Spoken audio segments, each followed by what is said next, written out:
আসসালামু আলাইকুম আপু ভাইয়ারা সবাই কেমন আছেন? আশা করি অনেক ভালো আছেন। আমি আক্তার বৃষ্টি কিচেনে আপনাদের সবাইকে অনেক অনেক স্বাগতম। আজকে আমরা অনেক বড় একটা খিচুড়ির আয়োজন করছি।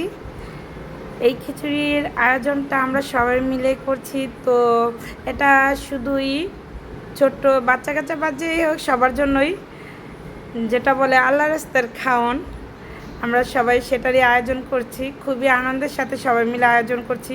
কোটাকাটি ভরপুর করে ময় মশলা বেটে আমরা এখন রান্নার প্রস্তুতি নিতে যাচ্ছি। তো বাবুচিও এসে পড়েছে, আমাদের গরুর গোস্ত কোটা ধোয়া পাকলা সব হয়ে গেছে, সাথে আমাদের রান্নার জন্য সব প্রস্তুতি নেওয়া হয়ে গেছে। বাবুচি তো একদম তাড়াহুড়ো করে সব রান্না বান্না কমপ্লিট।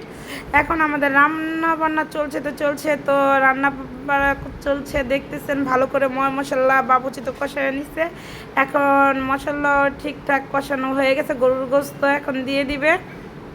তো আমাদের খালেক কাকা খালেক বাবুচি এসে পড়েছেন, সাথে আলাউদ্দিন ভাই তো আছেই, সাথে আমাদের মুস্তফা কাকা আছে। মশলা খুবই কষানো হয়ে গেছে, এখন গরুর গোস্ত ঢেলে দিচ্ছে। তো গরুর গোস্ত সেই কষাচ্ছে আমাদের বাবুচি আলাউদ্দিন ভাই। যাই হোক, আলাউদ্দিন ভাইয়ের হাতের খিচুড়িটা সেই মজাদার। সাথে আমাদের খালেক কাকা আসছে, নাম করা বাবুচি, আমাদের কামরাঙ্গীর চরের সেরা বাবুচি খালেক বাবুচি। তো রান্নাবান্না কমপ্লিট, এখন আমরা খিচুড়ি বিলি করতেছি। তো সবাই এখন খিচুড়ি বিলি করবো, যার যার খিচুড়ি খেতে ইচ্ছা করবে জনকল্যাণ অফিসে এসে পড়বেন। আসসালামু আলাইকুম।